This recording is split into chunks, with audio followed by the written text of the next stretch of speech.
જય શ્રી કૃષ્ણ. નમસ્કાર, પ્રણામ, સ્વાગત છે મિત્રો તમારું એક નવા વિડીયોમાં. મિત્રો, એક કહેવત છે કે ચમત્કાર વિના નમસ્કાર નહીં.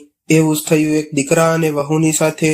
વહુએ જ્યારે પોતાની બર્થડે પાર્ટીમાં જ્યારે બધાની સામે પોતાની નણંદને અપમાનિત કરી તો તેના સાસુ અને સસરાએ એવું પગલું ભર્યું કે દીકરા અને વહુના હોશ ઠેકાણે આવી ગયા. તો મિત્રો, આ કહાની એક સત્ય ઘટના પર આધારિત પારિવારિક કહાની છે અને નાના મોટા દરેક લોકોએ ખૂબ જ સમજવા લાયક અને વિચારવા લાયક પ્રેરણાદાયક કહાની બનવાની છે. તો મારી તમને વિનંતી છે કે થોડો સમય કાઢીને વિડીયોમાં અંત સુધી જોડાયેલા રહેજો અને કહાની પસંદ આવે તો વિડીયોને લાઈક કરીને વધુમાં વધુ શેર પણ કરજો. તેમજ તમે આવી કેટલી કહાની સાંભળવા માંગતા હોય તો આ ચેનલને સબસ્ક્રાઇબ જરૂરથી કરી લેજો, જેથી અમારા આવનારા નવા વિડીયોની માહિતી તમારા સુધી સૌથી પહેલા પહોંચે. તથા કોમેન્ટ બોક્સમાં હર હર મહાદેવ લખી દેજો, જેથી ભગવાન ભોલેનાથની કૃપા હંમેશા આપણા સૌ પર બની રહે. તો ચાલો મિત્રો, શરૂ કરીએ આજની કહાની. આ સત્ય ઘટના પર આધારિત કહાની. પિતાજી, તમને મેં કેટલી વાર કહ્યું છે કે તમે જે સામાન જ્યાંથી લ્યો છો તે ત્યાં મૂકતા જાઓ. આ ઘર તમારું નથી કે બધી વસ્તુઓ જ્યાં ત્યાં પડી રહે અને કોઈ કંઈ પણ બોલે ન બોલે. આ ગ્લાસ અહીં ટેબલ પર શું કરી રહ્યો છે? આને રસોડામાં સિંકમાં રાખી દો.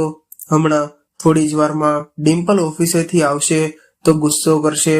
તેને બધું જેમ તેમ પડ્યું હોય તે બિલકુલ ગમતું નથી.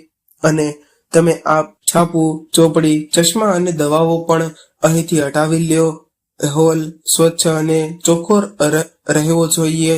ત્યાં સુધી હું ડિમ્પલ માટે કોફી મૂકીને આવું છું. તે ઓફિસેથી આવતી જશે. પ્લીઝ તમે મારું કામ વધારો નહીં, સમજ્યા? ગુસ્સામાં દિલીપ પોતાના પિતા રમણીકભાઈને એટલું કહીને રસોડામાં જતો રહ્યો. ત્યારે રમણીકભાઈ ઉદાસ મનથી પોતાની પત્ની ભાવનાબેન તરફ જોવા લાગ્યા તો ભાવનાબેને સ્માઇલ સાથે તેમને ચૂપ રહેવાનો ઈશારો કર્યો. રમણીકભાઈનું હમણાં થોડા દિવસો પહેલા જ ગોઠણનું ઓપરેશન કરાવ્યું હતું. ઓપરેશન કરાવ્યા પછી તેઓ થોડા પરેશાન હતા. પોતાના દીકરાના બોલવા પર તેઓ ખુશી ખુશી શહેરમાં આવી ગયા હતા, જેથી સારી હોસ્પિટલમાં તેમનો કોઈ ઈલાજ થઈ શકે. હજી તેમનો ઈલાજ ચાલી રહ્યો હતો. ડોક્ટરે થોડી દવાઓ આપી હતી જે સમયસર લેવાની હતી. ભાવનાબેન ત્યારે વાતને બદલતા રૂમ સાફ કરવા લાગ્યા અને ઘરેથી પોતાના પતિ રમણીકભાઈને કહ્યું કે દિલીપ ક્યાં કંઈક કરી રહ્યો હશે, એટલે થાકેલો હશે, એટલે તમારા ઉપર ગુસ્સો કરી રહ્યો છે. અને આવી રીતે બધું ફેલાયેલું જોઈને ડિમ્પલ પણ કાલની જેમ ફરીવાર ગુસ્સો કરશે. લાવો આ ગ્લાસ હું અંદર રાખી આવું. રસોડામાં જઈને ભાવનાબેને પોતાના દીકરાને ખૂબ જ પ્રેમથી કહ્યું કે અરે દિલીપ દીકરા, તારા પપ્પા અને મારા માટે એક કપ ચા બનાવી દેને. વાતાવરણમાં ઠંડક પ્રસરી રહી છે એટલે મને અને તારા પપ્પાને ચા પીવાની ખૂબ જ ઈચ્છા થઈ રહી છે. તો અમારા બંને માટે 2 કપ ચા બનાવી દઈશ. તું તો કોફી પીવે છે પણ અમને બંનેને કોફી નથી ભાવતી, એટલે અમારા માટે ચા બનાવી દેજે ને. એટલે ત્યારે દિલીપ ગુસ્સેથી બોલ્યો, અરે મમ્મી, હમણાં તો થોડી જ વાર પહેલા તમે બંને જણાએ ચા પીધી હતી અને ફરીવાર તમારે ચા પીવી છે. થોડું પોતાના ઉપર નિયંત્રણ રાખતા શીખો. વારંવાર શું ચા પીવાની અને ખાવાનું, અહીં આવીને તમે લોકો કંઈક વધારે જ ખાઈ રહ્યા છો અને આખો દિવસ ચા પીતા રહો છો. પોતાના દીકરા દિલીપના મોઢે આ વાત સાંભળીને ભાવનાબેન સ્તબ્ધ રહી ગયા. તેઓ તો પોતાના દીકરાના ઘરે પોતાનું ઘર સમજી રહ્યા હતા, એટલા માટે તો તેઓ અહીંયા આવ્યા હતા. પરંતુ અહીં આવીને તેમને એવું લાગ્યું કે આ એમનું ઘર નથી. તેઓ તો બસ અહીં મહેમાન છે. તેમને 2 સમયનું જમવાનું અને ચા પણ માપીને આપવામાં આવે છે. દિલીપ તો પોતાની વાત પૂરી કરીને ત્યાંથી જતો રહ્યો, પરંતુ ભાવનાબેન ઉદાસ થઈ ગયા. એટલે ત્યારે રમણીકભાઈ બોલ્યા કે રહેવા દે ભાવના, મારે ચા નથી પીવી. આપણા ગામડાના ઘરે જ્યારે પણ ચાની તલબ લાગતી હતી તો આપણે ચા પી લેતા હતા મન મરજીથી. કંઈ પણ આપણે ખાઈ લેતા હતા, પરંતુ અહીં તો દીકરાના ઘરમાં દરેક વસ્તુ માટે મોઢું જોવું પડે છે. પોતાની મરજીથી આપણે કંઈ પણ ખાઈ પી નથી શકતા. શું કામે જાણે છે? કેમ કે આ આપણું ઘર નથી. આપણા ઘર ઉપર તો તેનો પૂરો અધિકાર છે, પરંતુ દીકરાના ઘર ઉપર આપણો કોઈ અધિકાર નથી. અહીં તો મારે સમજી વિચારીને તેની સાથે વાત કરવી પડે છે, જાણે હું નહીં પણ એ મારો બાપ હોય. ત્યારે બિચારા ભાવનાબેન પોતાનું માથું નમાવીને ત્યાં જ ઊભા રહ્યા અને વિચારવા લાગ્યા કે મજબૂરીમાં, પરંતુ તેમની દવાઓની કંઈ ખાસ આરામ ન થયો અને ડોક્ટરે તેમને કહ્યું કે તમારે શહેરમાં જઈને આનું ઓપરેશન કરાવવું પડશે, કેમ કે અહીં ઈલાજની બીજી કોઈ સુવિધા નથી. એટલે ભાવનાબેન જેમ તેમ કરીને પોતાના પતિ રમણીકભાઈને શહેરમાં પોતાના દીકરાના ઘરે લઈ આવ્યા. ત્યાં ડોક્ટરને બતાવ્યું. એક દિવસ જ્યારે ડોક્ટરની પાસે તેઓ બેઠા હતા તો દિલીપે કહ્યું કે મમ્મી, તમારી પાસે ઈલાજ માટે પૂરા રૂપિયા તો છે ને, તો જ હું આગળ વાત કરું. ત્યારે દિલીપના આવું પૂછવાથી ભાવનાબેન અંદર સુધી ભાંગી પડ્યા હતા. પછી દિલીપે જે કંઈ પણ કહ્યું તેમણે ચૂપચાપ સાંભળી લીધું અને પોતાના આંસુઓને આંખોમાં રોકીને તેમણે પોતાના દીકરાના હાથમાં ખેતીવાડીના આવેલા બધા રૂપિયા રાખી દીધા. ત્યારે જઈને તેણે ડોક્ટર સાથે વાત કરી અને ઈલાજ શરૂ કરાવડાવ્યો હતો. ભાવનાબેન અહીં બિલકુલ ખુશ નહોતા, પરંતુ પોતાના પતિની તબિયતને કારણે તેઓ કંઈ કહેતા ન હતા. ત્યારે પોતાની પત્નીની આંખોમાં આંસુ જોઈને રમણીકભાઈ બોલ્યા કે ભાવના, અહીંથી ચાલ, હું અહીં નથી રહેવા માંગતો. અહીં મારો જીવ મૂંઝાય છે. મને અહીં જરાય ગમતું નથી. તું મને અહીં શું કામ લઈ આવી? આ દીકરાનું ઘર છે, આપણું નથી. આ વાત તું ક્યારે સમજીશ? ત્યારે ભાવનાબેન પોતાની જાતને સંભાળતા બોલ્યા કે હવે તમે ચૂપ સુતા રહો. આ તમારી આટલી બધી દવાઓ મારા જેવી ઓછું ભણેલી મહિલાને શું સમજાય? કઈ દવા ક્યારે દેવાની છે? એટલા માટે મારે અહીં આવવું પડ્યું. હવે જેવી રીતે પણ દીકરો અને વહુ આપણને રાખશે એવી રીતે આપણે રહી લઈશું અને મારો ઈલાજ પૂરો થઈ જશે, એટલે અહીંથી જતા રહીશું. ભાવનાબેને પોતાના પતિને દિલાસો આપતા કહ્યું કે થોડી જ વારમાં ડિમ્પલ પણ ઓફિસેથી આવી ગઈ. તે ખૂબ જ અભિમાની અને ગરમ મિજાજની મહિલા હતી, જેને ના તો પોતાના સાસુ સસરાની પરવા હતી કે ના તો ઘરની. તેના આવતા જ દિલીપે તેને કોફી આપી અને પોતાના ઓફિસના કામમાં લાગી ગયો. પરંતુ ડિમ્પલ એક વખત પણ પોતાના સાસુ સસરાના હાલચાલ પૂછવા ગઈ નહીં. અને અહીં ભાવનાબેનની ડાયાબિટીસની દવાઓ પણ ખતમ થઈ ગઈ હતી. તેમને થોડી વારમાં ભૂખ લાગી જતી હતી. સાંજ થઈ ગઈ હતી અને હજુ સુધી રસોઈ બનાવવામાં પણ આવી ન હતી. તેમને ખૂબ જ ભૂખ લાગી રહી હતી. વહુના રસોડામાં ફક્ત વહુની મરજીથી જ કંઈક આવતું જતું, પરંતુ ભાવનાબેનથી હવે ભૂખ સહન નહોતી થતી. એટલે તેમનાથી રહેવાનું નહીં અને તેઓ રસોડામાં જઈને બ્રેડ શેકવા લાગ્યા. ત્યારે જ ડિમ્પલ રસોડામાં આવી અને ગુસ્સામાં પોતાના સાસુ ભાવનાબેનનો હાથ ગરમ તવા ઉપર દબાવતા બોલી કે તમારી હિંમત કેવી રીતે થઈ મારા રસોડામાં પગ મૂકવાની? પોતાના ગંધારા કપડા અને ગંધારા હાથોથી મારા વાસણોને શું કામ અડ્યા? મેં કહ્યું હતું કે તમારા દીકરાને કે આમને બંનેને કોઈ વૃદ્ધાશ્રમમાં મૂકી આવો, પરંતુ ખબર નહીં એ પોતાનો કયો કરજ ઉતારવા માંગે છે. પરંતુ મેં તમારું કંઈ ખાધું નથી, તો નીકળો મારા રસોડામાંથી. અને જવાબદાર જો ફરીવાર ક્યારેય રસોડામાં આવ્યા તો તમારા ટાટિયા ભાંગી નાખીશ. ત્યારે ભાવનાબેન બળતરાના લીધે રાડ પાડી ઉઠ્યા. ઓ માં ડિમ્પલ, મારા ઉપર આવો જુલુમ ના કર. મને ખૂબ જ વધારે ભૂખ લાગી હતી અને મારી દવાઓ પણ ખતમ થઈ ગઈ હતી. હવે તું જ કહે કે શું હું મારા દીકરાના ઘરમાં એક બ્રેડ પણ શેકીને ન ખાઈ શકું? મારા દીકરાના ઘરમાં એટલો પણ મારો અધિકાર નથી. ત્યારે ડિમ્પલ ગુસ્સામાં આંખો દેખાડતા બોલી, ના ડોસી, તારો આ ઘરમાં કોઈ અધિકાર નથી. હવે તે બસ મારો પતિ છે અને તને ભૂખ લાગી હોય તો તું જા અને કોઈ પાડોશી પાસેથી ભીખ માંગી લાવ અને ખાઈ લે.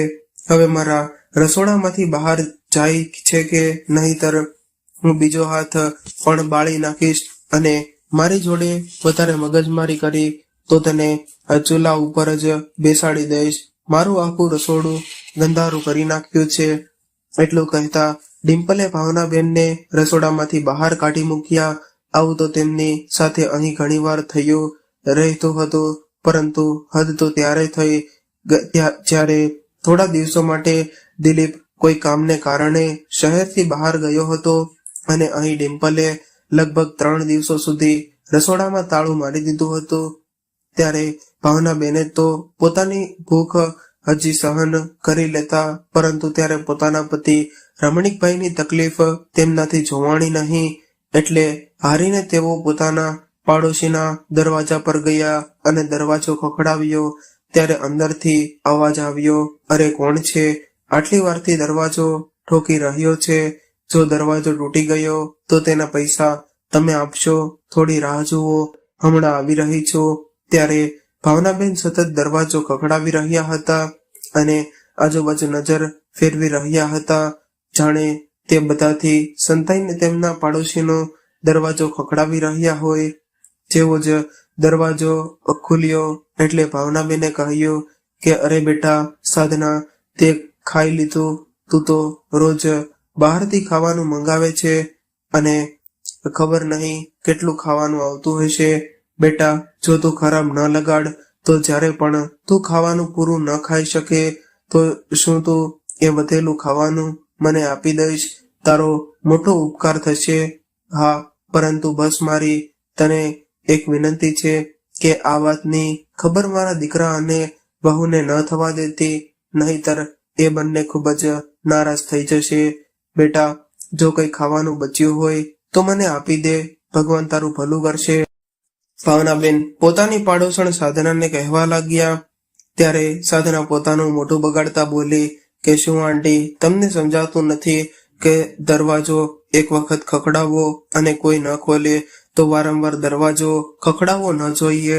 જો આ દરવાજો તૂટી ગયો હોત તો શું તમારો દીકરો ઠીક કરાવી દેશે?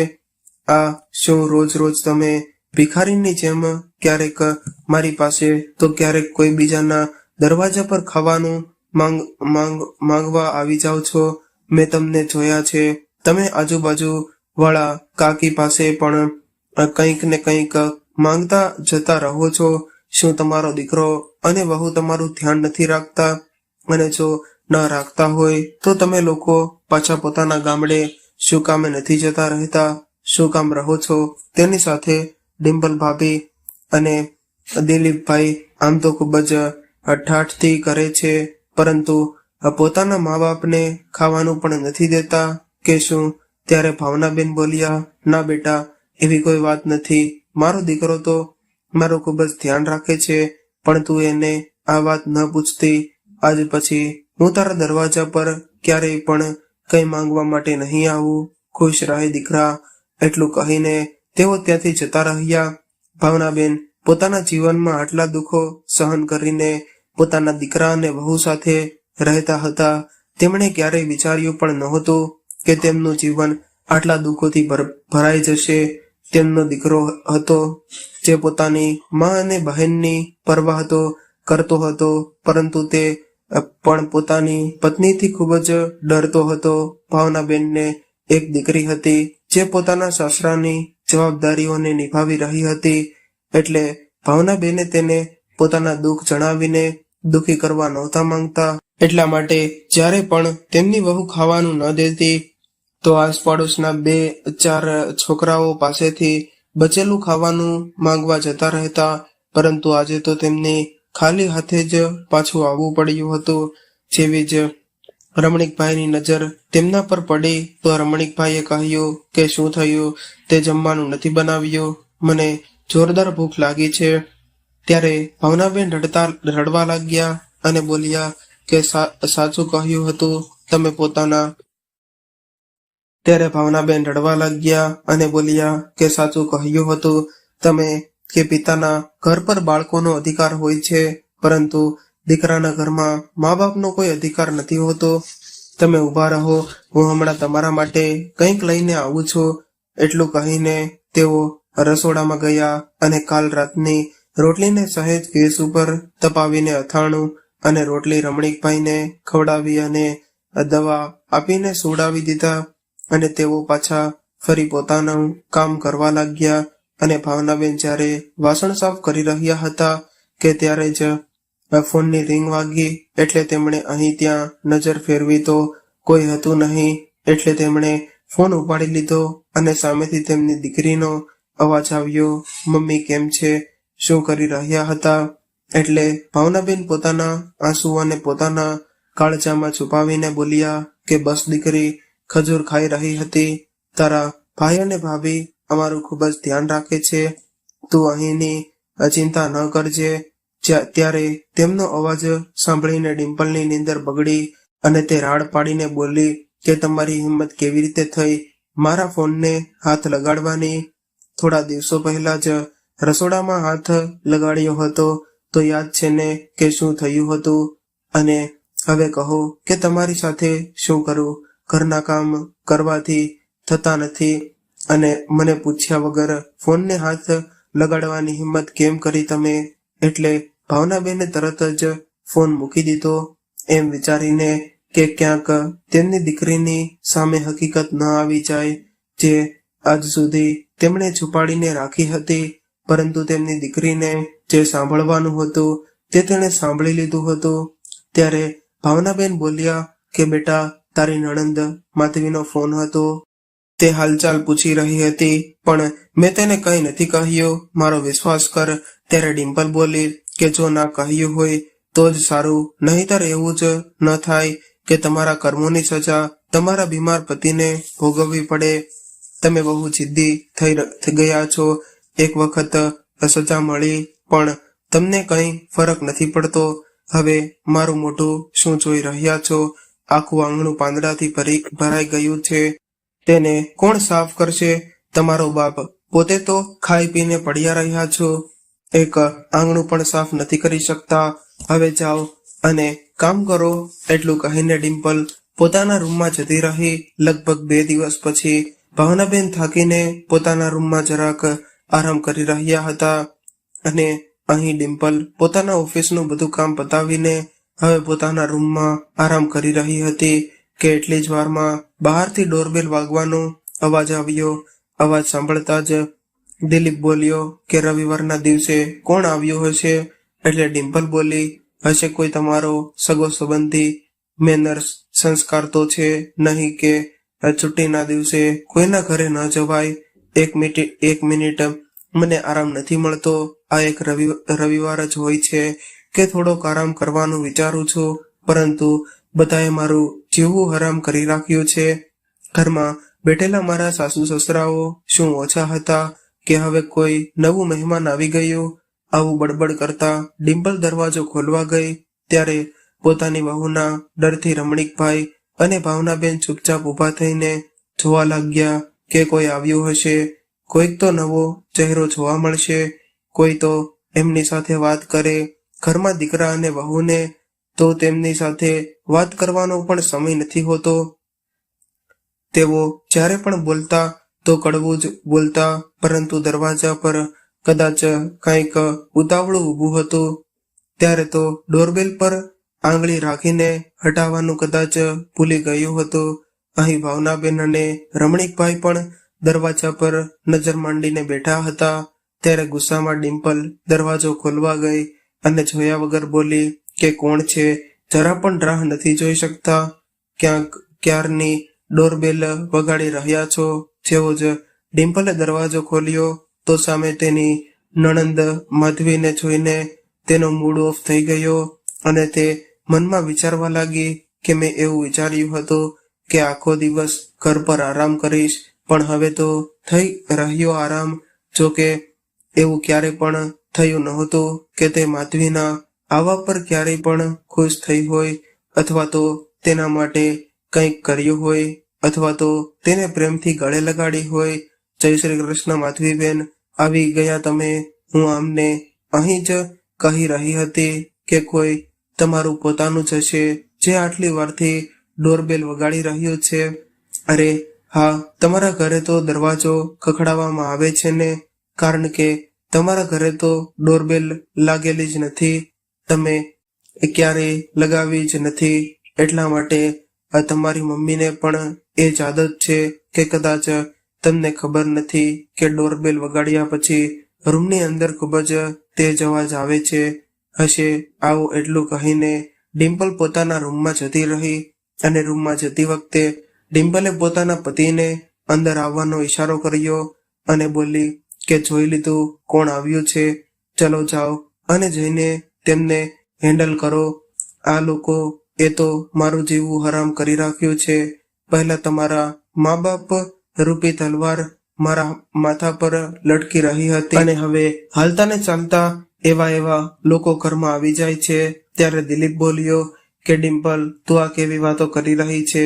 કાલે જો કદાચ આપણે માધવીના ઘરે જવું પડ્યું તો શું એ પણ આપણને આવી નજરોથી જોઈશે? અને તું તો જાણે જ છે કે મારા પપ્પા પોતાના રૂપિયાથી પોતાનો ઈલાજ કરાવડાવી રહ્યા છે. અહીં સુધી કે જ્યારથી તેઓ આવ્યા છે ત્યારથી ઘરનો ખર્ચો પણ હું તેમના ખીચામાંથી જ કઢાવું છું, છતાં પણ તું નારાજ રહે છે. દરેક છોકરીની જેમ તેને પણ પોતાના મા બાપની યાદ આવતી હશે. હવે પિયરમાં તો મા બાપ છે જ નહીં, એટલે તે અહીં આવી ગઈ. તું ચિંતા ના કર, તે જલ્દીથી જતી રહેશે. ત્યારે દિલીપ પોતાની પત્નીને સમજાવી રહ્યો હતો અને ત્યારે ડિમ્પલ ગુસ્સામાં આંખ દેખાડીને બોલી કે તેને પિયરની એટલી જ આદત છે તો પોતાના મા બાપને પોતાની પાસે શું કામે નથી લઈ જતી? તે ભાઈ ભાભીના ઘરે કેમ આવી જાય છે? ક્યારેક તો કોઈ દેવા તો નથી આવતી, બસ લેવા જ આવી જાય છે. જ્યારે જુઓ ત્યારે મોઢું ઉપાડીને તે ભાઈ ભાભીના ઘરે કેમ આવી જાય છે? ક્યારે કંઈ દેવા તો નથી આવતી, બસ લેવા જ આવી જાય છે. જ્યારે જુઓ ત્યારે મોઢું ઉપાડીને અહીં ચાલી આવે છે. ત્યારે દિલીપ બોલ્યો કે માધવી આવી છે તો ખુશ થવાને બદલે તું આવી ઉટપટાંગ વાતો કરી રહી છો. ત્યારે ડિમ્પલ પોતાના મોઢું બગાડતી બોલી કે માધવી હશે, તે મારા સગી મારી નથી અને તેને મારો રવિવાર બરબાદ કરવાનો હક કોણે આપ્યો ખબર નહીં. એને શું મળે છે? જ્યારે પણ આવે ત્યારે રવિવારે જ આવે છે. હવે તમે અહીં મારું મોઢું જોવાને શું બેઠા છો? જાઓ એની પાસે, હું થોડીક વાર આરામ કરવા માંગુ છું અને ધ્યાન રાખજો, મને હેરાન ન કરતા. ત્યારે દિલીપ બોલ્યો, અરે આરામ કરવો છે તો કરી લેને, તને કોણે ના પાડી છે? પરંતુ પ્લીઝ તું થોડી વાર તેમની પાસે આવીને બેસી જા, નહીંતર એને શંકા થઈ જશે કે તું મમ્મી પપ્પાની સાથે સારો વ્યવહાર નથી કરતી અને ઘરે આવેલા મહેમાનોની સામે આમ પણ કોઈ આવું વર્તન થોડી કરે. હાલને ડિમ્પલ મારા માટે થઈને પ્લીઝ. ત્યારે ડિમ્પલ બોલી કે તમારી બહેન છે તો તમે પોતે ચા પાણી બનાવી આપો. હું તો કહું છું કે આખું ઘર તેમના નામે લખી દો અને સાથે પોતાના મા બાપને પણ તેમની સાથે મોકલી દેજો. તેઓ પણ કંઈ કામના જ નથી કે કાજના દુશ્મન છે. અનાજના આખો દિવસ બસ ઘરમાં બેઠા બેઠા આરામ કરતા રહે છે અને મફતના રોટલા તોડતા રહે છે. જાઓ અહીંથી, મને આરામ કરવા દો અને જલ્દીથી પોતાની બહેનને અહીંથી ચાલતી કરજો. એટલું કહીને તે મોઢું ફેરવીને સૂઈ ગઈ. ત્યારે તેનું આવું રૂપ જોઈને દિલીપને પણ ચૂપ રહેવાનું જ ઠીક લાગ્યું અને તે ચૂપચાપ ત્યાંથી જતો રહ્યો. બહાર માધવીને બેસેલી જોઈને દિલીપ તેની પાસે ગયો અને બોલ્યો કે કેમ છે માધવી, તું એકલી આવી છો? ઢીંગલીને પણ સાથે લઈ આવી હોત તો? અને આ શું, જીજાજી પણ નથી આવ્યા હોત તો કેટલું સારું લાગત. ત્યારે પાછળથી માધવીબેન બોલ્યા કે બેટા, આવવું પણ ડિમ્પલને ગમતું નથી અને તું આખા પરિવારને બોલાવવા માંગે છે. શું કામે તું અમારા માટે મુસીબત ઊભી કરવા માંગે છે? તારા ઘરડા મા બાપને 2 ટકનું જમવાનું આપવામાં તો તમને લોકોને વાંધો પડે છે, તો તારી બહેન અને તેના પરિવારને ખાવાનું ખવડાવી શકશો? ત્યારે ત્રાસી આંખોથી દિલીપે પોતાની મા તરફ ઘૂરીને જોયું અને આંખોમાં ચૂપ રહેવાનો ઈશારો કર્યો અને પાછળ વળીને પોતાના રૂમ તરફ જોયું. પછી બોલ્યો કે મમ્મી, શું કામે તમે બેઠા બેઠા મુસીબતને બોલાવો છો? તમે ઓળખો છો ને કે પોતાની વહુને, છતાં પણ તમે અહીં મારા પપ્પાના ઈલાજ માટે આવ્યા છો, તો એ કરાવડાવી લો અને શાંતિથી જતા રહો. એ જ આપણા બધા માટે સારું રહેશે. ત્યારે પોતાના દીકરાની આવી વાત સાંભળીને રમણીકભાઈએ તેમની પત્નીને કહ્યું, દિલીપ સાચું કહી રહ્યો છે. આ આપણું ઘર નથી. કદાચ તું ભૂલી રહી છો, આપણે અહીં મહેમાન છીએ. ત્યારે પોતાના પિતાની આવી વાત સાંભળીને દિલીપ બોલ્યો, હશે પપ્પા, મૂકો આ બધી વાતોને. દુઃખભરી વાતો તો તમારા લોકોની ખતમ જ નથી થતી. બીજું કે માધવી, ઘરે બધા કેમ છે? ત્યારે માધવી બોલી કે ઘરમાં બધા સમાચાર બરાબર છે. ભાઈ તું કહે કે તું કેમ છો, અને મમ્મી તમે કેમ છો? ત્યારે દિલીપ બોલ્યો કે વિચાર માધવી, હું કેવો રહીશ જ્યારે ઘરમાં દિવસ રાત કળેશ થતો રહે અને બીમાર પિતાને સવારથી સાંજ સુધી જોતો રહું, તો મને કેટલું સારું રહે એ તો તું સમજી શકે છે ને. તું બેસ, હું તારા માટે ચા પાણીની વ્યવસ્થા કરું છું. ત્યારે માધવી ચૂપ થઈ ગઈ અને તે કંઈ બોલી નહીં. તે જાણતી હતી કે તેનું અહીંયા આવું તેના ભાઈ અને ભાભીને પસંદ હતું નહીં, પરંતુ પોતાના મા બાપનો પ્રેમ તેને ત્યાં ખેંચી લાવતો હતો. એ જ મોહમાં બંધાયેલી હતી. એટલા માટે તો મહિનામાં એક વખત જરૂર પોતાની માને મળવા આવી જતી હતી. પહેલા તેના મમ્મી પપ્પા ગામડે રહેતા હતા, તો એને વિચારવું પડતું હતું, પરંતુ તેનો ભાઈ આ શહેરમાં રહેતો હતો, એટલે ન ઈચ્છવા છતાં પણ તે આવી જતી હતી. ત્યારે ભાવનાબેન પોતાની આંખોમાં આંસુ સાથે તેમની દીકરીના ગાલને સ્પર્શ કરીને બોલ્યા કે બેટા, આમને તો અમારું અહીં રહેવું પસંદ નથી, તો પછી તું શું કામે વારે વારે અમને મળવા માટે અહીં આવી જા છો? તું તો ઓળખે છે ને પોતાના ભાઈ અને ભાભીને. દીકરી, આ તારું પિયર નથી. આ ઘર પર અમારો કોઈ અધિકાર નથી. આ ઘર તારા ભાઈ અને ભાભીનું છે. એટલું કહેતા કહેતા ભાવનાબેન રડવા લાગ્યા અને રમણીકભાઈ તેમને હિંમત દેવા લાગ્યા. ત્યારે અચાનકથી માધવીની નજર પોતાની મમ્મીના બળેલા હાથ ઉપર પડી. એટલે તે બોલી કે મમ્મી, આ તમારા હાથને શું થયું છે? તમે કઈ રીતે દાઝી ગયા કે પછી કોઈએ દજાડ્યા છે? મને કહો મમ્મી, આ કઈ રીતે થયું? એટલું કહીને માધવીએ તેમના હાથને સ્પર્શ કર્યો તો ભાવનાબેનની રાડ નીકળી ગઈ. હવે શું કહું બેટા? વહુ આરામ કરી રહી હતી અને હું રોટલી બનાવી રહી હતી. કદાચ એમાં જ મારો હાથ બળી ગયો.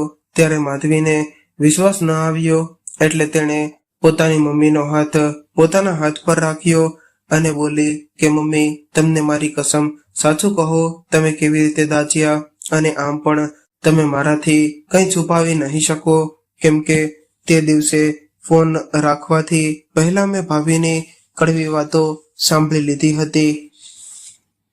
ત્યારે જ મેં અહીં આવવાનું વિચારી લીધું હતું, પરંતુ હું તમારા મોઢેથી હકીકત જાણવા માંગુ છું. કહો ને મમ્મી, શું થયું? ત્યારે ભાવનાબેન રડતા રડતા ધીમેથી બોલ્યા કે પોતાના ભાઈને કશું ના કહેતી, નહીતર બેકારમાં મારા કારણે કળેશ કરી બેસીશ. ગળપણમાં આ પેટ ખબર નહીં શું શું કરાવડાવે છે. એટલું કહીને ભાવનાબેને પોતાની અને પોતાના પતિની આપવીતી પોતાની દીકરીને જણાવી. ત્યારે પોતાની માની દર્દભરી વાતો સાંભળીને માધવીની આંખોમાં આંસુ આવી ગયા. પછી તેણે ઝડપથી પોતાની બેગમાંથી દવા કાઢી અને ભાવનાબેનના બળેલા હાથ ઉપર લગાડીને બોલી કે મમ્મી, આ રાખી લ્યો. આને લગાવશો તો તમારો હાથ ઠીક થઈ જશે. મેં તમને લોકોને કેટલી વખત કહ્યું છે કે મારી સાથે ચાલો, ત્યાં રહેજો. મારા પપ્પાનો ઈલાજ ત્યાં પણ તો થઈ શકે છે ને. એટલે ત્યારે ભાવનાબેને કહ્યું કે ના બેટા, દીકરીના સાસરામાં મા બાપનું રહેવું સારું ન લાગે. જ્યારે દીકરાનું ઘર પોતાનું નથી, તો તારા ઘરે અમે પોતાનું કઈ રીતે કહી શકીએ? દીકરી, કદાચ અમારી કિસ્મતમાં અપમાન લખ્યું હશે. એટલે રમણીકભાઈ બોલ્યા કે ના, આપણી કિસ્મતમાં નથી લખેલું. આપણે ઈચ્છીએ તો પોતાની કિસ્મતથી લડી શકીએ છીએ. મેં કીધું હતું તને કે મારે ઈલાજ માટે અહીં નથી આવવું, પરંતુ તારા કહેવા પર હું અહીં આવી ગયો. હવે આ અપમાન મારાથી પણ સહન નથી થતું. રોજ રોજ અપમાનનો રોટલો કોને ભાવે? બોલ હવે, હજુ પણ કહું છું, ચાલો આપણે પાછા ગામડે જતા રહીએ. આ આપણું ઘર નથી. ત્યારે માધવી બોલી કે મમ્મી, યાદ છે તમને એક સમય હતો જ્યારે આપણા ઘરમાં પણ આપણી વાતો અને હસી ગુંજતી રહેતી હતી. પપ્પા રોજ સાંજે અમારા માટે નાસ્તો લઈ આવતા હતા અને આપણે બધા સાથે બેસીને ખાતા હતા. ખબર નહીં ક્યાં જતો રહ્યો તે પ્રેમ અને પોતાનુંપણું. રહેતા રહેતા માધવી બધી જૂની વાતોને યાદ કરવા લાગી અને બોલી કે યાદ છે મમ્મી, તમારું તો બસ એક જ સપનું હતું કે ભાઈ પોતાના પગભર થઈ જાય અને તેના માટે તમે કેટલી મહેનત કરી હતી. કદાચ આજે મારો ભાઈ એ બધું ભૂલી ગયો છે. તમે તો બસ એટલું જ ઈચ્છતા હતા કે તે લાયક બની જાય અને મારા પપ્પાને આરામ અને તમને લોકોને સન્માનની જિંદગી આપી શકે. એટલે ત્યારે ભાવનાબેન બોલ્યા કે હા દીકરી, મને યાદ છે ત્યારે હું પણ આડોશ પાડોશની સ્ત્રીઓના કપડાં સીવીને થોડા રૂપિયા કમાઈને પોતાના પતિની મદદ કરતી હતી, પરંતુ આમને એ વાત ગમતી ન હતી. ત્યારે રમણીકભાઈ પણ પોતાની તકલીફ ભૂલીને પોતાના અચ્છા તો એટલા માટે જ તું છુપાઈને કપડાં સીવવાનું કામ કરતી હતી અને તે મને ક્યારેય પણ કંઈ કહ્યું નહોતું. તું જાણે છે માધવી કે ક્યારેય કોઈનું કામ સહેજ પણ ખરાબ થઈ જતું તો તે ઊભા તારી માને 4 વાતો સંભળાવવા લાગી જતા. તે મારાથી બિલકુલ સહન નહોતું થતું. દિવસ રાત એ સિલાઈ કરતી રહેતી, અહીં સુધી કે નાના બાળકોને સંભાળવાનું કામ પણ એણે શરૂ કરી દીધું હતું, કારણ કે તે મારી આર્થિક મદદ કરવા માંગતી હતી. ત્યારે 1 મિનિટ પણ તેને આરામ નહોતો મળતો. દીકરાને પગભર જો કરવો હતો એટલા માટે તો તે ખૂબ જ મહેનત કરતી હતી અને તું પણ પોતાની માની મદદ કરતી હતી. મને એ વાતની ખુશી છે કે જમાઈ અને તેમના મમ્મી પપ્પાની એ પણ ક્યારેય એના માટે અને તને રોકી નથી. ત્યારે તો આપણે હળી મળીને બધા ઘર સંભાળતા હતા. એટલે ત્યારે માધવી બોલી કે હા પપ્પા.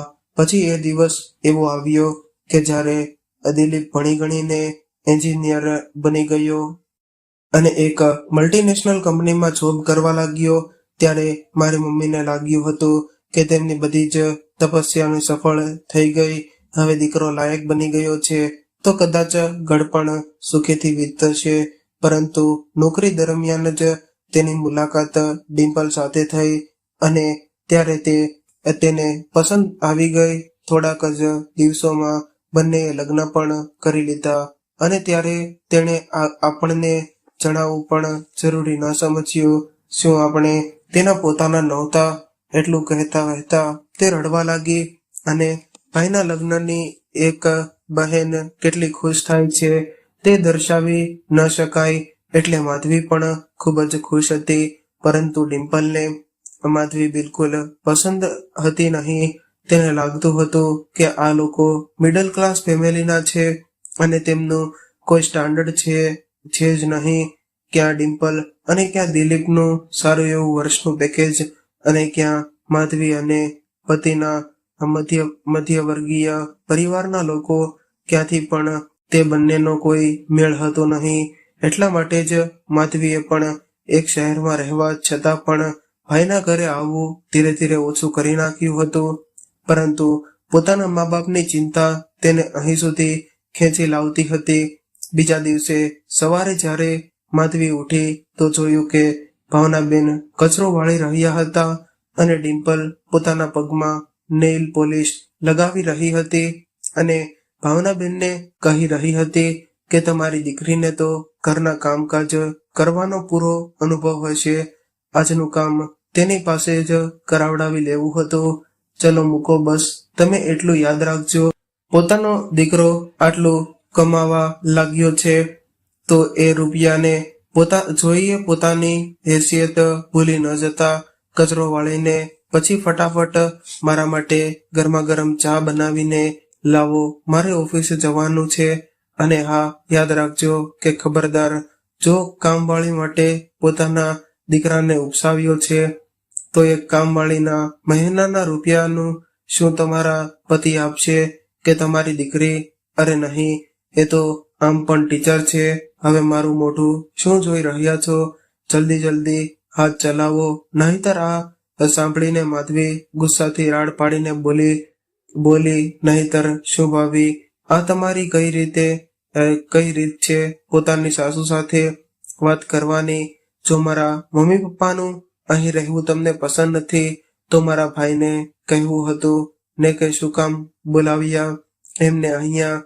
અચાનક પાછળથી માધવીનો અવાજ સાંભળીને ડિમ્પલ પોતાની જગ્યા પર ઊભી થઈ ગઈ અને બોલી કે અરે માધવીબેન, પોતાના ઘરનું કામ કરવામાં વળી શેની શરમ?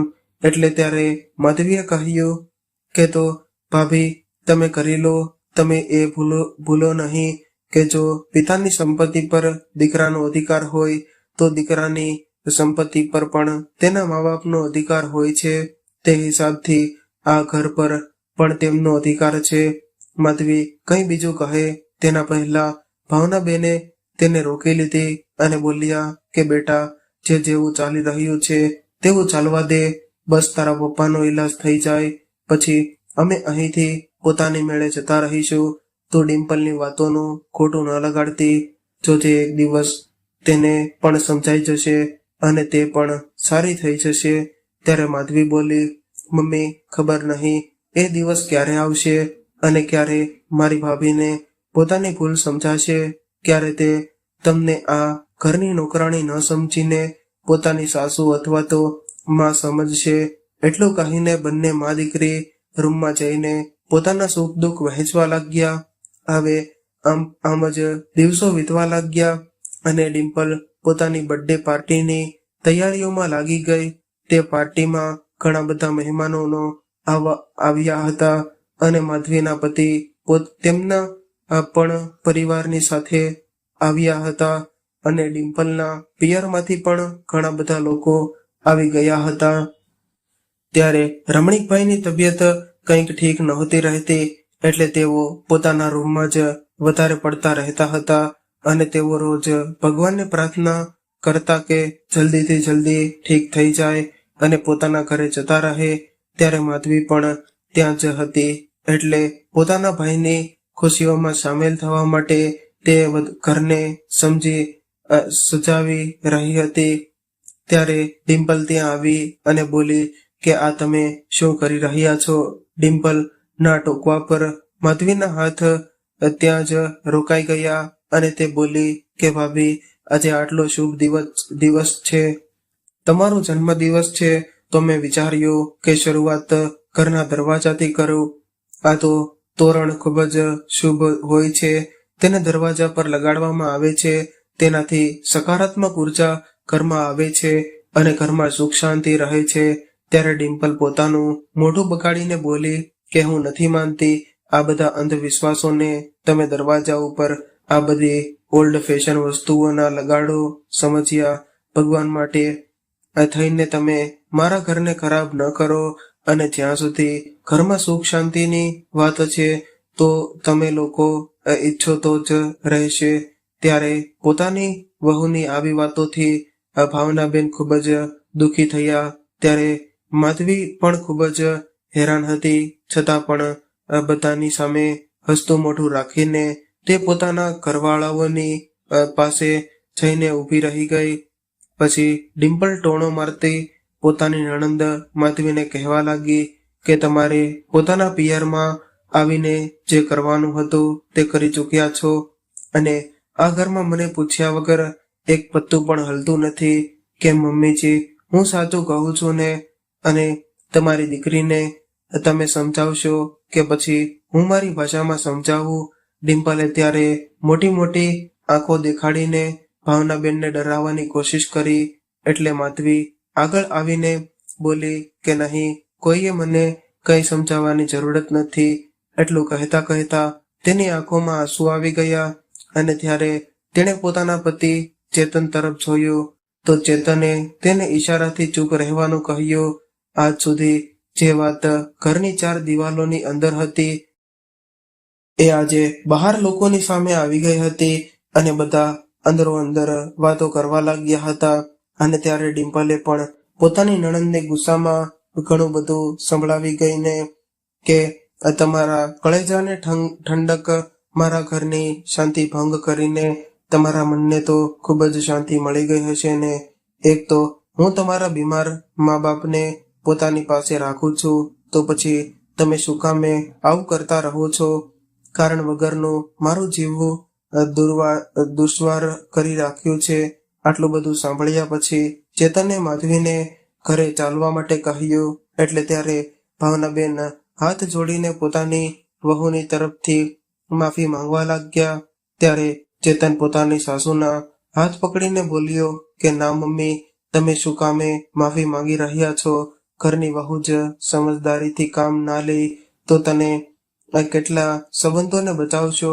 પરંતુ હું આ જ કરીશ કે પપ્પાને ઘરે લઈ જઈને અને ઘર પર જ ઈલાજ કરાવડાવવો, અને કંઈ નહીં તો અમારા ઘરે ચાલો. તમે પણ મારા મમ્મી પપ્પા જ છો અને અમારા ઘરે વડીલોની ખૂબ જ જરૂરત છે.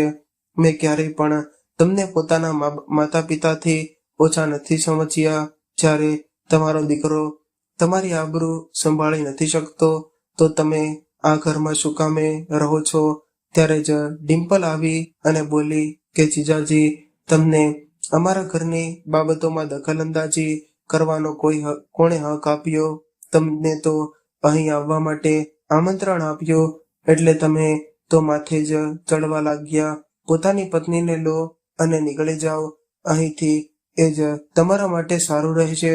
ત્યારે ડિમ્પલે આટલું કહ્યું એટલે ત્યારે રમણીકભાઈ અને ભાવનાબેનના ધીરજનો બાંધ તૂટી ગયો અને ભાવનાબેન આગળ આવ્યા અને ડિમ્પલના ગાલ પર એક જોરદાર તમાચો મારી દીધો અને બોલ્યા કે બેશરમ છોકરી, ના તો તું પોતાના મા બાપનું માન કરે છે અને ના પોતાના સાસુ સસરાનું, અને હવે અમારા જમાઈ ઉપર લાંછન ન લાગવાને લાગી અને તેનું અપમાન કરવા લાગી. આ અધિકાર તને કોણે આપી દીધો? જે દિવસે હું પોતાના ઉપર આવી ગઈને ત્યારે તારી બધી હેડકી બહાર નીકળી જશે. અને આ ઘરમાં જે તું આટલા રૂઆબથી રહે છે ને, પરંતુ શું તે ક્યારેય પોતાના પતિને પૂછ્યું છે કે આ ઘર તેણે કોના દમ ઉપર ખરીદ્યું હતું? આ ઘર ખરીદવા માટે થઈને બધા રૂપિયા મારા પતિએ આપ્યા હતા. પૂછ તારા પતિને, અને આજને આજે જ અમારા આપેલા બધા જ રૂપિયા તું પાછા આપી દે, અથવા તો આ ઘરમાંથી બહાર નીકળી જા. અમે તો અહીં નહીં રહીએ, પરંતુ આ ઘરમાં તને પણ હવે નહીં રહેવા દઈએ. ત્યારે દિલીપ ચારેય તરફ જોવા લાગ્યો અને પોતાની માતા ભાવનાબેનને સમજવાની કોશિશ કરવા લાગ્યો. ત્યારે રમણીકભાઈ સામે આવ્યા અને બોલ્યા કે ના દીકરા, હવે સમજવા અને સમજાવવાનો સમય વીતી ગયો છે. તું એ લાયક જ છે જ નહીં કે તું અમારી છત્રછાયા નીચે રહી શકે, અને અમે હવે અહીં નહીં રહીએ. ગામડે જઈને પોતાનો ઈલાજ કરાવડાવી લઈશ. ડોક્ટર સાથે મેં વાત કરી લીધી છે, તેઓ અહીંથી દવા મોકલાવી દેશે. પરંતુ આ ઘરમાં હવે અમે તમને પણ નહીં રહેવા દઈએ. અમારી બધી જ સંપત્તિ અમે દાનમાં આપી દઈશું, પણ તારા જેવા નાલાયક દીકરા અને વહુને તો કંઈ પણ નહીં આપીએ. અને સાંભળી લો કે તમે લોકો ડિમ્પલના માતા પિતા છો. તમારી દીકરીએ ના તો ક્યારેય અમને માન સન્માન આપ્યું છે અને ના સરખી રીતે પ્રેમથી અમને 2 ટંકનું ખાવાનું આપ્યું છે. તો શું કામે અમે અમારી સંપત્તિ એને આપીએ? પિતાની સંપત્તિ ઉપર દીકરાનો અધિકાર છે, પરંતુ દીકરાના ઘર ઉપર મા બાપનો અધિકાર જ છે જ નહીં. ચાલ ભાવના, આપણે જઈએ. માધવી, તું પણ જા અહીંથી પોતાના ઘરે. કાલે અમે પણ અહીંથી જતા રહીશું અને હવે ફરી ક્યારેય પાછા આ નાલાયકના ઘરે ન આવતી. જો તારે આવવું જ હોય તો પોતાના પિયર આવજે. ત્યારે દિલીપ પોતાના પિતાના પગ પકડીને માફી માંગવા લાગ્યો. એટલે રમણીકભાઈએ તેને એક જોરદાર થપ્પડ મારી અને બોલ્યા કે મારા રૂપિયાથી જ તું મારો ઈલાજ કરાવડાવે છે, તો પોતાનો ઈલાજ તો હું ગામડે રહીને પણ કરાવી લઈશ. તું સાચવ તારી પોતાની બગડેલી પત્નીને અને હવે જ્યાં રહેવું હોય ત્યાં રહેજો, પરંતુ મારા ઘરથી નીકળ અને ખાલી કર, નહીતર હમણાં હું તારા વિરુદ્ધ પોલીસમાં કમ્પ્લેન કરી નાખીશ, કેમ કે તું ઘર લેવા ગયો હતો તો તેના ઉપર મારી જ સાઈન કરાવડાવી હતી, જેથી વધારે ટેક્સ ન ભરવો પડે અને એ હિસાબથી કે મારા બધા જ રૂપિયા મને પાછા કરવા પડશે. ચાલ, એટલું કહીને રમણીકભાઈએ પોતાની પત્ની ભાવનાબેનનો હાથ પકડ્યો અને લંગડાતા પોતાના રૂમમાં જતા રહ્યા. અને બીજા દિવસે તેમના જમાઈને સાસુ સસરાની ટિકિટ કરાવડાવી અને માન સન્માનથી સાથે ટ્રેનમાં બેસાડી દીધા અને હવે તે બંને ખુશી ખુશી પોતાના ગામડે રહેવા લાગ્યા હતા. અને અહીં દિલીપ અને ડિમ્પલને ન ઈચ્છવા છતાં પણ તે ઘર ખાલી કરવું પડ્યું, કેમ કે દિલીપના ઓળખીતા એક વકીલને રમણીકભાઈએ બધું જ જોવાની જવાબદારી રહેવા લાગ્યા હતા. અને અહીં દિલીપ અને ડિમ્પલને ન ઈચ્છવા છતાં પણ તે ઘર ખાલી કરવું પડ્યું, કેમ કે દિલીપના ઓળખીતા એક વકીલને રમણીકભાઈએ બધું જ જોવાની જવાબદારી સોંપી દીધી હતી. અહીં ડિમ્પલ અને દિલીપ બંને ખૂબ જ પરેશાન હતા. આખરે એ દિવસ આવ્યો કે જ્યારે પોતાના ઘમંડનો ટોપલો ઉપાડીને ડિમ્પલને તે ઘરને ખાલી કરવું પડ્યું. પછી શું હતું તેને દર ભટકવું પડ્યું. ત્યારે ડિમ્પલના માતા પિતાએ પણ તેને શરણ ન આપી, એમ કહીને કે જે પોતાના સાસુ સસરાની સેવા ન કરી શકે, તેમનું માન ન જાળવી શકે, તે અમારા ઘરમાં રહેવાને લાયક નથી. તારી આવી જ હરકતોને કારણે અમારી વહુ પણ અમારાથી નારાજ રહે છે. એ તો સારું છે કે એ તારા જેવી નથી, એટલે હવે અમારા પાસે કોઈ આશા ન રાખતી કે તે જેવું વાવ્યું છે એવું જ તારે લણવું પડશે.